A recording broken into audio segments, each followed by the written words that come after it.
Marriage, the good, the messy, and the beautiful. I'm going to be drawing on this book that I wrote called Men, Women, and the Mystery of Love. Out of all the books I've written, I have to be honest, that this is the one I get the most feedback on. It may not be, I've had other books that sold really well, like the Who Am I to Judge book was like #1 on Amazon last year. The Walk Through the Mass, when the new Mass translation came out, sold a lot. But this is the book I get the most feedback on. Like people email me roughly once a week, different people from around the world. There are married couples who say, I wish that we learned this when we were first married. Young couples who were dating and said, this book confirmed that we're meant for marriage. I have to be honest, I've had many young people tell me, this book confirmed I'm not supposed to marry that guy.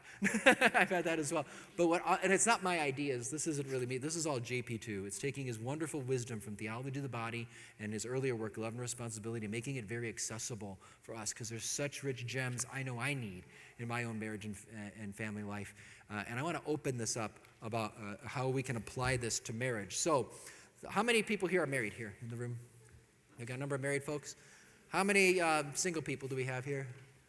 Okay, single people, this book talk is for you as well. So, because all the principles we're going to learn about love can be applied in friendship, in other relationships, and there may be some young single people here too that hope to be married someday, so it can give you a vision what to look for. So, but I am going to give examples from marriage in this talk. I want to talk about, first of all, some of the challenges we face in living out marriage. Pope Benedict has a beautiful, beautiful little reflection about marriage where he talks about the wedding at Cana, like we just did.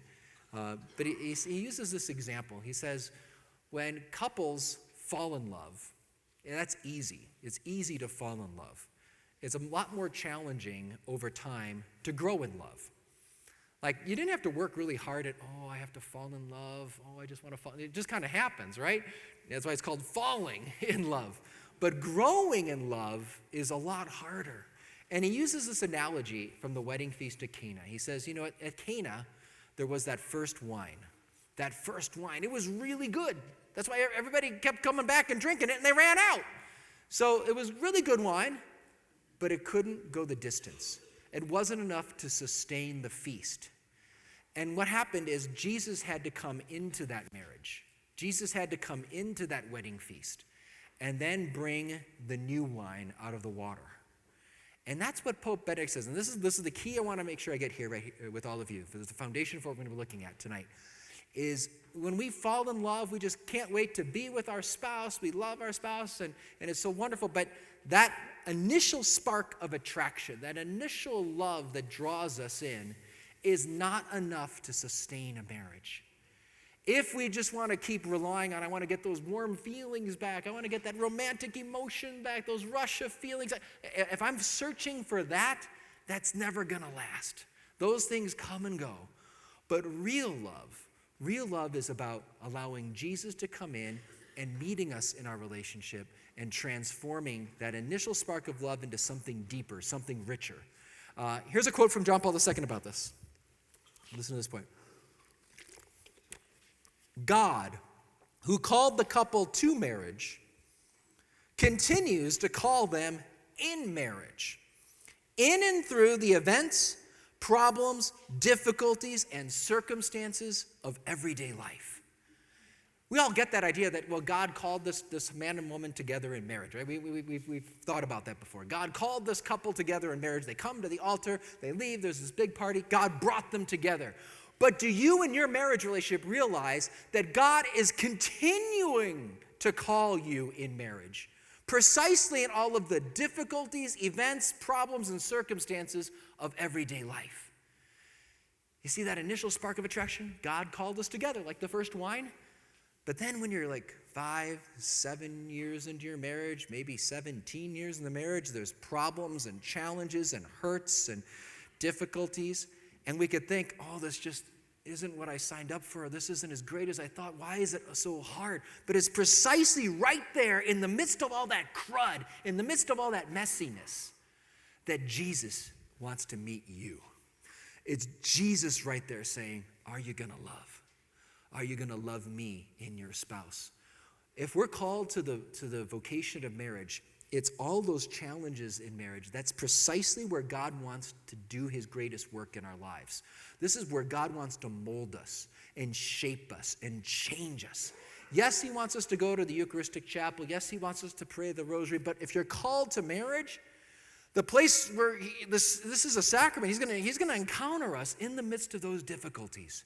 Marriage is the number one place that God changes us.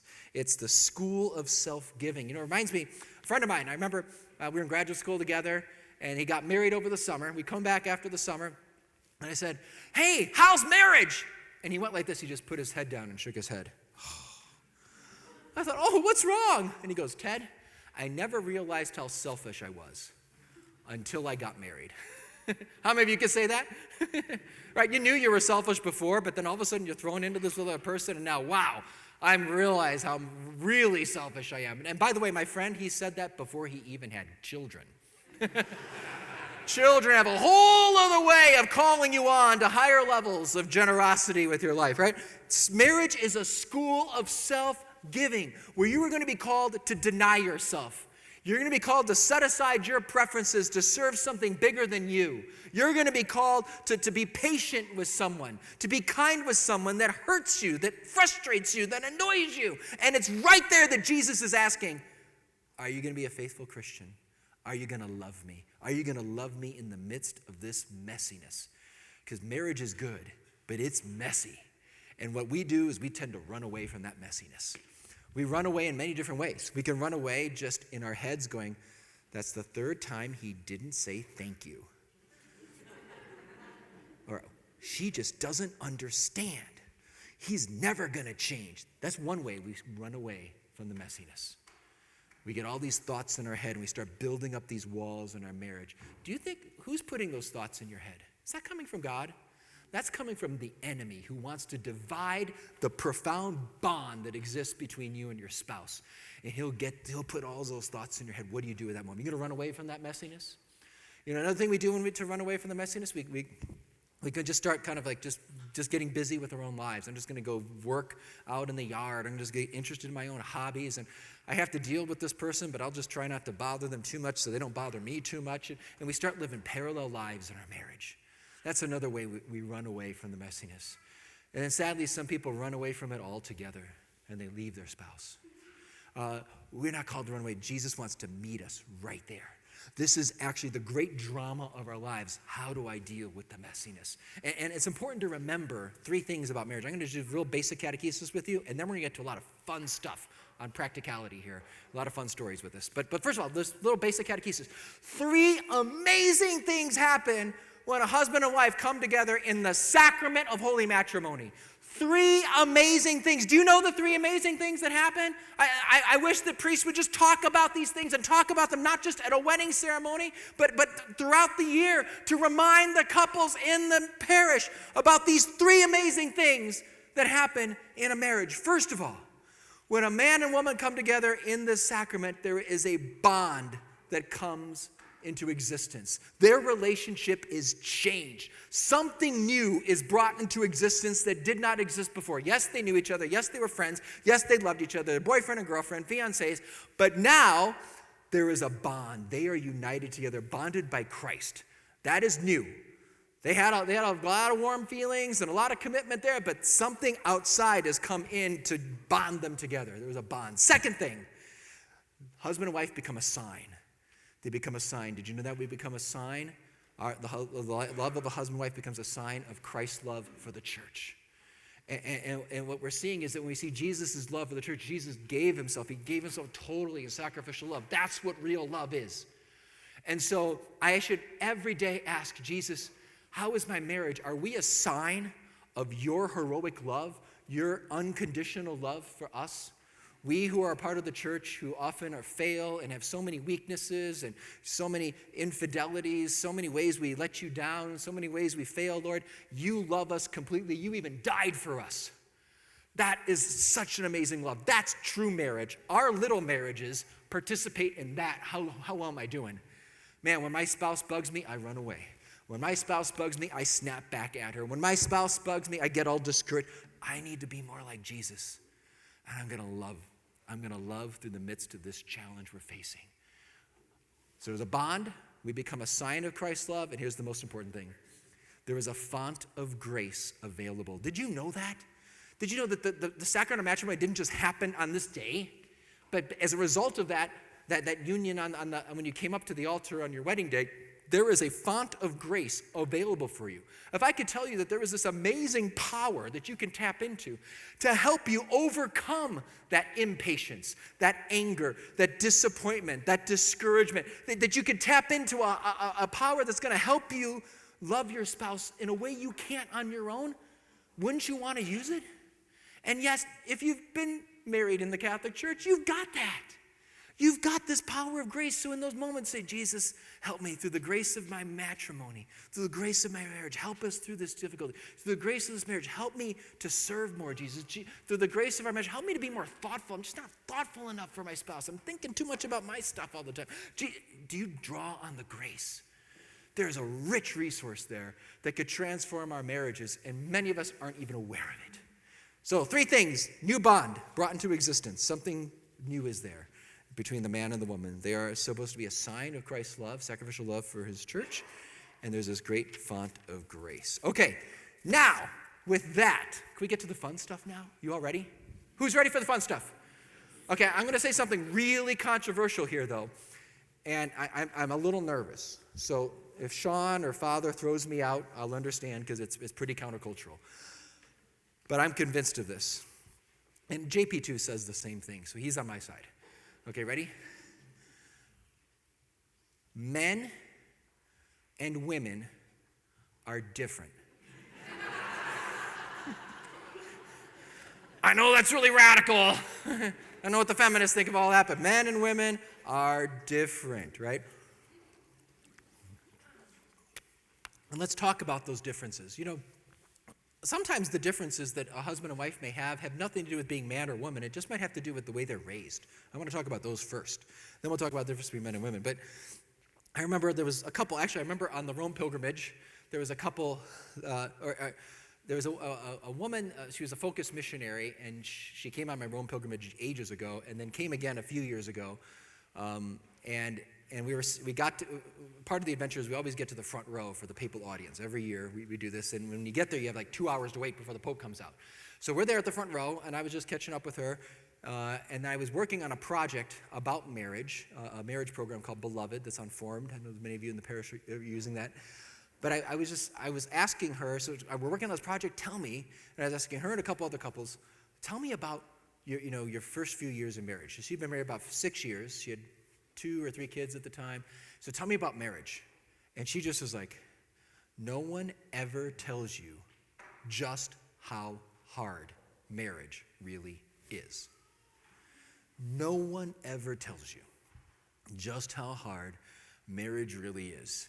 And she says, you got 2 different people coming together from 2 different backgrounds, and they're thrown together, and it's just really hard.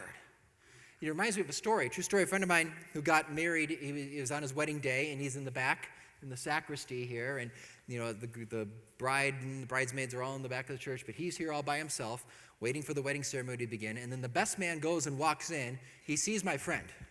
So the best man walks in, sees my friend, just looks at him, points, and starts laughing. And starts walking away.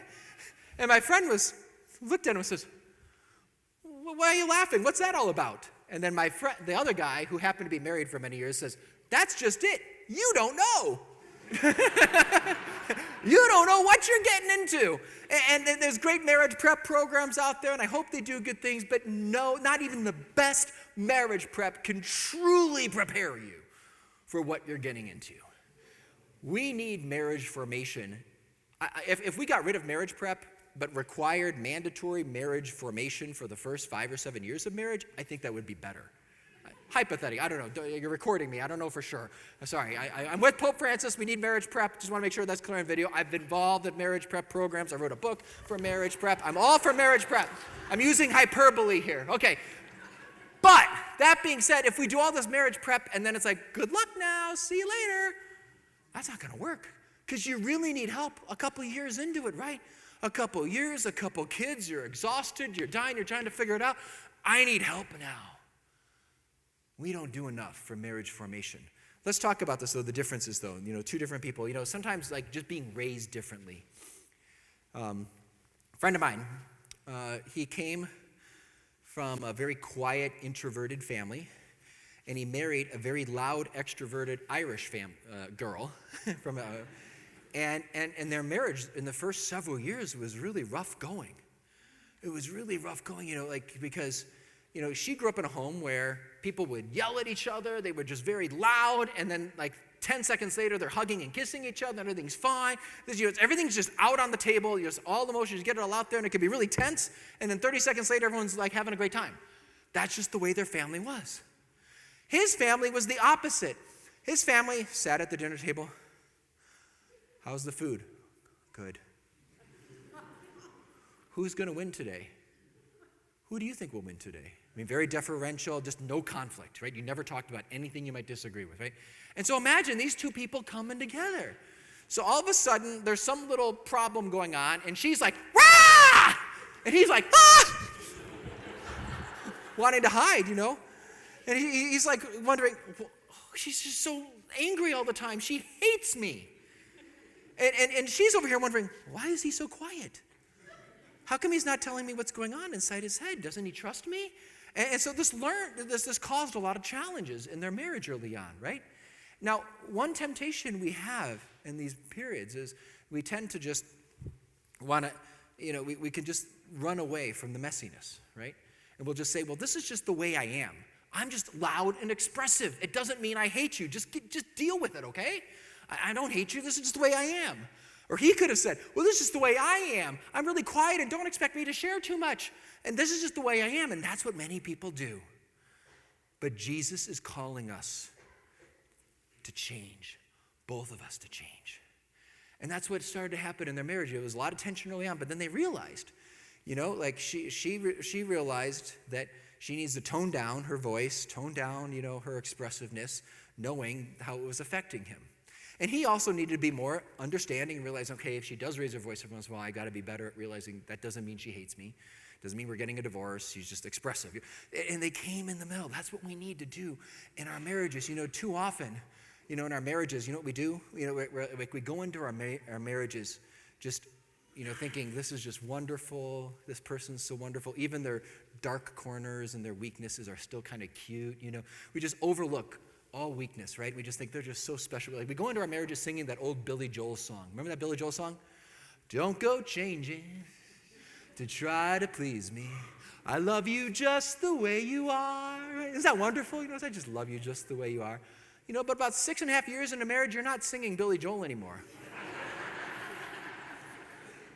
It's like you're singing Bon Jovi now. You give love a bad name! Yeah, this is the reality of what happens many times, Instead of, we want our spouse to change. We treat our spouse like with the remote control commercial. I don't like that show. Change. Would you change this? Instead of looking inward. Let's not expect them to change.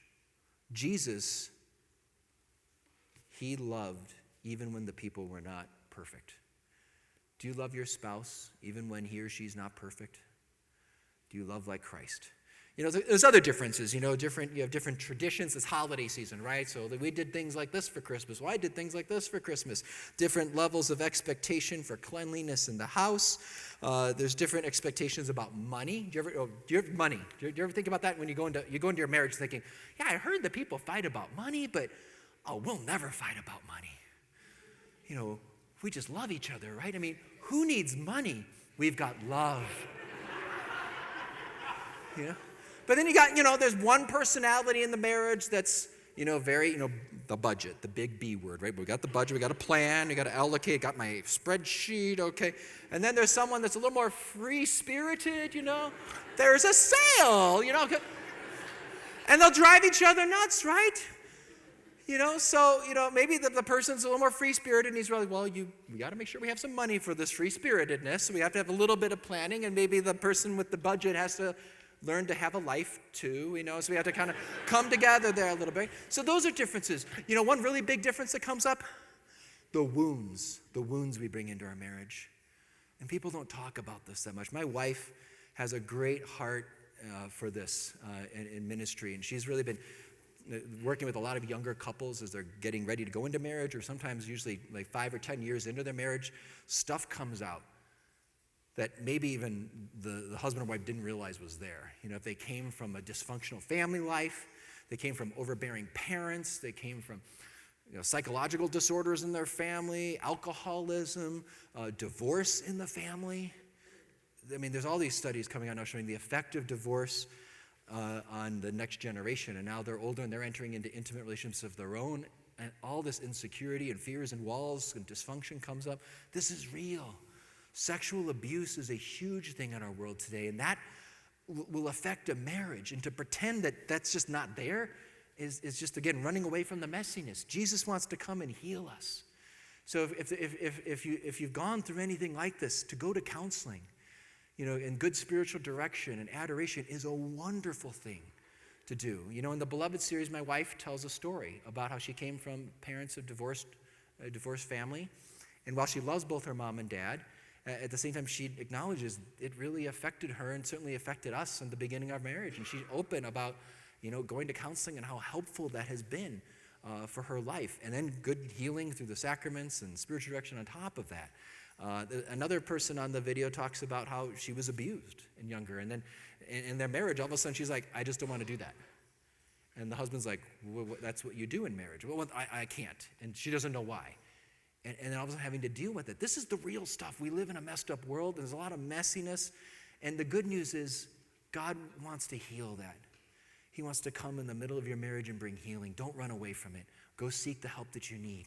A lot of other kinds of differences here. So let's talk about men and women now. Men and women differences. This is fun. The Bible says God made us male and female. So we are made differently. And one of the big things John Paul II brings out is how women have this deep, richer emotional life. That they have this capacity to enter into relationships and understand relationships. Doesn't mean men don't have this. I don't want to stereotype this, but I just see this in my own life, Like when there's a problem in the home, something's going on, kids are fighting or something's going on, I'm like, okay, work mode, I'm going to solve this problem here. We just do this, and you come over here and apologize. And then my wife just kind of like, I don't know, she's got this mommy nose. I don't know, she just smells something. She goes, hey, Ted, come over. I think he may be feeling a little more hurt just because something happened at school today. I wonder if you just go read him a story, I think it'll just be fine. I'm like, how does she know that? But there's a great gift that she brings, but many times I just want to come in and just solve the problem. And that oftentimes, as we know as men, doesn't work out as well. But one big thing about the emotional life, is because women have this deeper, richer emotional life, they have a greater ability to understand and enter into relationships. They also have a greater need to connect with others. And I'm convinced of this. I have led in Focus. I don't know if you're all familiar with Focus. That's the organization that does evangelization on college campuses in the United States. It's kind of like CCO in Canada. And at least in Focus in the States, there's men's Bible studies and women's Bible studies. And sometimes they bring them all together, but usually it's just men and women separated. But when it all got started, and I was there at the beginning, it's kind of like Adam and Eve. You just had to start. So I'm like the one guy in Focus in their 20-year history to lead women's Bible studies. So one night I'm leading the men, and the next night I'm leading the women, because we just had to get started, right? And I can tell you, Bible study was so different on those 2 nights. I'm with the guys. They pull out their Bibles. They got their pens. They're taking notes. They're analyzing the text. What does it mean, The girls, sometimes they open their Bibles. They just wanted to talk and just share and talk, and I was like, wow, and I see that, in my own family life here. I see that, when I'm at work, my job is talking all day, and there's some studies, and this isn't scientific, but I came across this once years ago, that said men have a need to speak about 12,000 words a day. And again, I don't want to stereotype, but in general, say men have a need to speak about 12,000 words a day to feel like they connected with people. Women have a need for about 24,000 words a day, according to this one study from ages ago. So I'm not trying to be scientific, but just to make the point, I'm at work all day. My job is talking, teaching, and I'm in meetings all day long. So when I'm driving home and I'm about to enter that door, I'm at about 11,998. And here's my wife, who's been at home with the little kids all day, reading Curious George books, zero adult conversation most of the day. She sees me and she's like, oh, adult conversation time! Hey, honey, how was your day? Good, 11,999? How'd that meeting go? It went well, 12,002. And I just want to go to my cave. I need to relax. I need to kind of unwind a bit. Then I can come out and reconnect and all. But I've come to realize conversation is not about me. It's not about what I want, what I need. My wife needs to connect. And so she needs me to enter into conversation with her. And she needs to be listened to, right? So early on in our marriage, I figured this out, finally. And so I figured, okay, I'll just ask her a lot of questions so that she can talk. And I don't have to exceed my limit. This is great. And that was helpful. That was a good step forward. But then I realized that she wanted more. She didn't want to just talk. She wanted me to share. And I'm not the sharing kind of guy, I guess. I don't know. But I just realized, you know what? It's not about me. I got to enter in. I got to share things from my day, how things are going. And that's helpful there. John Paul II said, women have a greater right to this kind of connection from their husbands. It says that, many women, because first of all, they're just wired this way, right? They have a greater need for this kind of connection, and we as men don't get that. And so we have to go out of our way to give more than what we think they really need in terms of our time, our attention, our conversation with them. But he also says women go through many changes all throughout their lives, from marriage to motherhood, and it's really hard. They're all of a sudden married, and now they're having a baby. They're pregnant, and there's just a lot of physical changes going on, life changes going on. I remember my wife, that first trimester with our first baby, she's just on that couch all the time. And she's sleeping. And I knew women got tired, but I couldn't. She's like, nothing's getting done at the house. She's just sleeping all the time. I remember calling one of my married guy friends and going, is she just being lazy? Come on, what's going on here? Because I just was clueless. I didn't know. And then finally, okay, we get through, middle trimester is a little better now. Things are okay. Then the last trimester, she's just feeling awful. And then delivery day, and I saw all of the pain that she's going through. I'm like, oh my goodness, I love you, honey. I could never do that. And then I thought, okay, I'm holding my baby. We're going home now. Life's going to get easier again. We're through the hard stuff now, right?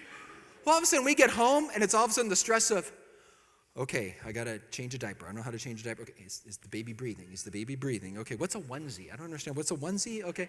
Then my wife is still, she's exhausted. And then there was this whole other thing that came a few days later after the baby came out. No one ever prepared me for this. This whole thing called engorgement. Oh my goodness, engorgement? Oh my goodness. I just saw my wife in tears and all this pain, and there's machines, and it was like, oh, what is going on here? But so women are going through a lot of change, a lot of difficult experiences. They already have a need to connect. They really need us to connect, in these years after having a baby. And really, it takes a body. My wife runs marathons, and it takes 9 months to recover from a marathon, and she says the same thing with pregnancy. After a pregnancy, it takes at least 9 months for your body to get back to where it was before. And so they need our care and attention. And I want to just stress this a little bit more, because another thing John Paul II brings out, this idea that men and women are different, right? So women have this need from their spouse, their husband, to connect with them, because they have a deeper, richer emotional life. John Paul II says men have a deeper, richer sensual life. It doesn't mean that men don't have emotions, and it doesn't mean that women don't have sensual desire. It's just that it's more pronounced. The sensual desire is more pronounced in a man, and the emotional need is more pronounced in the woman. That's all. But here's the thing, gentlemen, I want to just say this, because we could be thinking, I spent time with her. I stood in the kitchen and talked to her for 7 minutes. I just gave her, I asked her about her day. I shared a couple things. I asked her about the kids. I asked her what I could do for help. I connected. And we're not wired the way they are. So we think that we can, but they have a much deeper need for connection. And guys, it's kind of like this. It's like, just as our wives oftentimes don't understand why we want to keep doing this all the time. You're like, hey, what do you think about intimacy? Didn't we do that last month? They're like, well, why do we need this? As much, because we're just wired differently. So use your own experience and think, if I thought I connected, she probably just needs a lot more than I was even imagining. All right, last thing about bringing these two together, the sensual closeness and that emotional closeness. This is something beautiful from JP2 and Theology of the Body, is that they're really meant to be intertwined.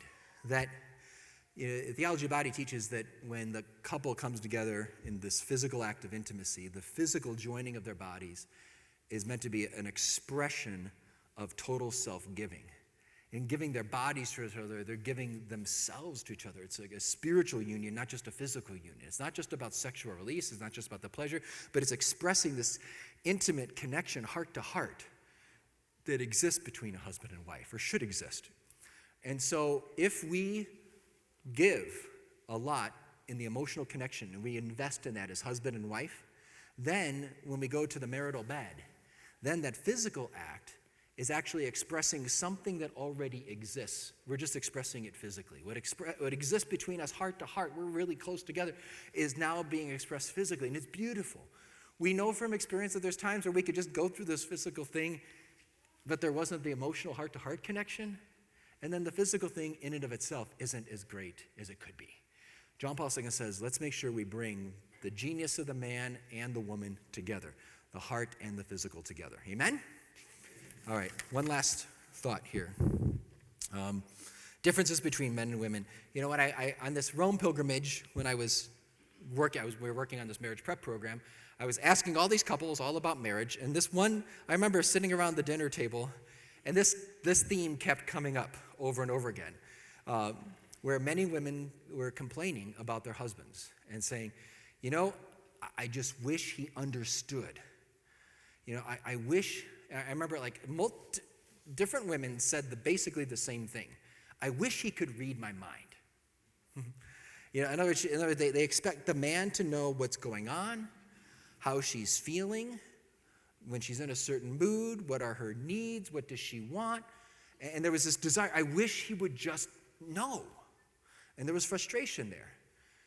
But I have to say to those ladies, and I'm going to say it to the ladies here, you may feel that way. I wish my husband just knew. I wish he could read my mind. And I want to tell you, that's not fair. You can't expect us men to be mind readers. You need to sometimes just tell us. I know it would be ideal if we figured it out on our own. I recognize that, but you have to just understand, ladies, we're clueless. We're clueless. We're not as gifted relationally as you are. God did not make us that way. It's not that we don't love you. It's not that we don't want to do the right thing. We just need your help. Just tell me what to do. I'll tell you a fun story. My wife, you ever hear that book about the love languages, the 5 love languages? It says there are ways that you express love and ways you like, and it often relates to how you like to receive love. So there's different things like words of praise or physical touch or special one-on-one time together. There's different ways people like to express love. My wife's love language off the charts is gift giving. She loves gift giving. She's the person that thinks about every person and what would be just the perfect gift. She gets so excited about it, package it up. She's so excited about gift giving. I'm the exact opposite. I'm the guy that when I was single, this is my strategy every December. I did not think about gift giving at all until about 8 a.m. on December 24th. And I would get up, and I love people, and I made a list of all the people I want to buy a gift for, and I thought about the things I was going to go get. And my whole point was I'm going to be as efficient as possible and not spend more than one day out at the mall. And I get it all done. My poor wife has suffered so much in our marriage because she did not marry a gift giver. But one year, I was so excited because I wanted to not just go get her something, a kitchen item again. I learned that she didn't want to. I thought, well, you're in the kitchen. I thought you'd like this. So I was trying to be more thoughtful, what's something, that she likes. And on Sundays, we do a big brunch together, and we often will make pancakes. And I noticed that she would bring out the store-bought syrup and set it out for all the kids. But then she went to the special cupboard up high, and she got this small thing of maple syrup, and she put it by her plate, and it was just hers. I didn't know what it was. But I knew it was a higher end maple syrup that I knew she really liked maple syrup. Now, I wasn't coming to Canada. That would have been a great place to go. But I was in Vermont giving a talk right before her birthday, the day before her birthday. And I knew I was going to be in Vermont. And so while I was in Vermont, I got the special high-end Vermont level maple syrup for her. And I wanted to play a nice joke on her. We're getting all the brunch ready, and it's a Sunday brunch, and it's her birthday brunch, and all the kids are bringing her little gifts. And I'm kind of like all excited and just pretending like I forgot. And she's like, I could tell she's wondering, he forgot, didn't he? And then, at the end of everyone, she's looking at me and I go, I got something for you. And I pull out this big gift bag with the ribbons and things. And then she opens it up and she pulls it up and she sees maple syrup.